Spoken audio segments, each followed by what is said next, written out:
हरियाणा में राष्ट्रपति शासन लगाने की मांग, सुप्रीम कोर्ट का दरवाजा खटखटाने की तैयारी में कांग्रेस। एक बड़ी बैठक हुई पार्टी की दिल्ली में। वोट चोरी का मसला गहराता जा रहा है। हाईकोर्ट के सिटिंग जज से जांच की मांग। पहले वोट चोरी का हाइड्रोजन बम फोड़ा राहुल गांधी ने। हरियाणा में 25 लाख वोट चोरी का गंभीर आरोप जड़ा और अब हरियाणा में दोबारा चुनाव की मांग उठी है, जिसके लिए बाकायदा देश की सर्वोच्च अदालत का रुख करने की प्लानिंग है कांग्रेस की। और वोट चोर गद्दी छोड़ अभियान के तहत हरियाणा में बड़ा आंदोलन छेड़ दिया है कांग्रेस ने। दोस्तों नमस्कार, मैं आपका यार जतिन पत्रकार। वोट चोरी के मसले को कांग्रेस बड़ा रूप दे रही है और अब वोट चोरी को लेकर कांग्रेस सुप्रीम कोर्ट का दरवाजा खटखटाने की तैयारी में है और देश की सर्वोच्च अदालत में हरियाणा के चुनाव को रद्द करने के साथ साथ राष्ट्रपति शासन लगाकर दोबारा चुनाव कराने की मांग की तैयारी हो रही है। यानी वोट चोरी का मुद्दा अब गहराता जा रहा है। और एक मीटिंग हुई थी 9 नवंबर को दिल्ली इंदिरा गांधी भवन में, जहां कांग्रेस के तमाम नेता मौजूद रहे, जिसमें कई फैसले हुए।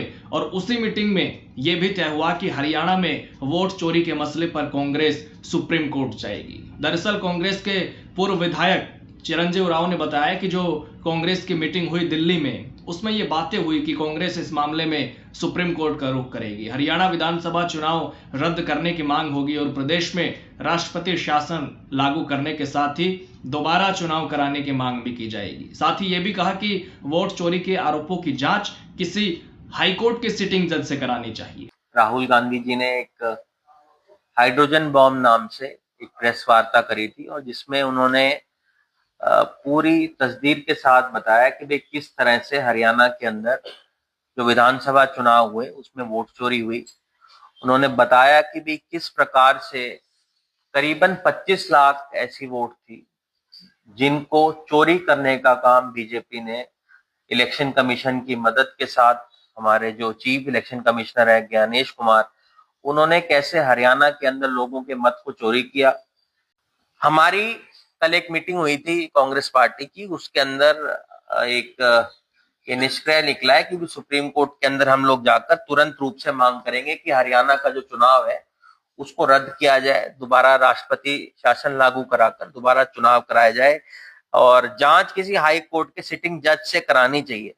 वैसे जब राहुल गांधी ने वोट चोरी पर प्रेजेंटेशन दिया था तो उनसे सवाल किया गया कि आपने हरियाणा चुनाव पर जो आरोप लगाए हैं, क्या उसके खिलाफ कोर्ट जाएंगे? वहीं बिहार में क्या आपने बूथ लेवल कार्यकर्ताओं को कुछ निर्देश दिए ताकि हरियाणा जैसा ना हो वहां पर? तो राहुल गांधी ने जवाब दिया कि एक बात समझनी होगी, अगर वोटर लिस्ट करप्टेड है और हमें आखिरी मोमेंट में दी जा रही है तो हमारी ट्रेनिंग से कुछ नहीं होगा। सुप्रीम कोर्ट सब देख रहा है, वो हमारी प्रेजेंटेशन भी देखते होंगे और हमने कुछ नहीं छिपाया। अब कार्रवाई क्या करनी है ये उनका कॉल है, हमारा नहीं। यानी ये साफ नहीं किया कि पार्टी सुप्रीम कोर्ट जाएगी या फिर नहीं। लेकिन हरियाणा के रेवाड़ी से कांग्रेस के पूर्व विधायक चिरंजीव राव ने दिल्ली में 9 नवंबर को हुई पार्टी की बैठक के बाद ये बताया कि वोट चोरी पर कांग्रेस सुप्रीम कोर्ट जाएगी और वोट चोरी के मुद्दे को कांग्रेस जोर शोर से उठा रही है। हरियाणा में 12 नवंबर से पार्टी ने करनाल से प्रोटेस्ट की शुरुआत की और उसके बाद से कई जगहों पर प्रदर्शन हो चुका है। हरियाणा में जनसभाएं हो रही है, पार्टी के नेता शामिल हो रहे हैं। कांग्रेस के प्रदेश अध्यक्ष राव नरेंद्र खुद कमान संभाल रहे हैं, भूपेंद्र हुड्डा भी कार्यक्रम में शामिल हो चुके हैं और 11 दिसंबर तक हर जिले में कांग्रेस प्रदर्शन करेगी। यानी कि पूरे हरियाणा में बड़े स्तर पर वोट चोर गद्दी छोड़ अभियान कांग्रेस चला रही है और पार्टी का कहना है कि हरियाणा में चोरी की सरकार है, वोट चोरी किए गए। 5 नवंबर को दिल्ली में इंदिरा भवन में हमारे नेता आदरणीय राहुल गांधी जी ने हरियाणा के मामले में जो सच्चाई लोगों के सामने रखी, उससे न केवल हरियाणा अपितु पूरे देश के लोग स्तब्ध हैं, आश्चर्यचकित है कि ऐसा कैसे हुआ कि देश के अंदर चर्चा थी कि हरियाणा में कांग्रेस सरकार बनेगी, लोग बनाना चाहते हैं, लेकिन उस बनी हुई सरकार को चुरा लिया गया, अवैध तरीके सरकार बनाई गई और लगभग 25 लाख वोटर आपके सामने जो साबित किए गए, कितने फर्जी हैं, डुप्लीकेट है, एक ही फोटो के हैं, कोई ब्राजील की मॉडल है उसके नाम से कहीं आपका 22-10 बूथों में वोट बने हुए हैं, कहीं एक एक एड्रेस के ऊपर 100-100, 200, 500 तक वोट बने हुए हैं। तो ये सब चीजें आपके सामने हैं और लोकसभा के चुनाव के बाद में लगभग 3.5 लाख वोट काटे गए हैं। तो आप देखिए, इसका मतलब लोकसभा में जो वोट थे वो गलत थे और विधानसभा में उन्होंने ठीक कर लिए। तो वो जो एमपी उनकी पार्टी के बने हुए, क्या वो अवैध तरीके से बनाए गए हैं? करनाल के आपके सामने उदाहरण है। क्या खट्टर साहब जीते थे वो गलत वोटों जीते थे?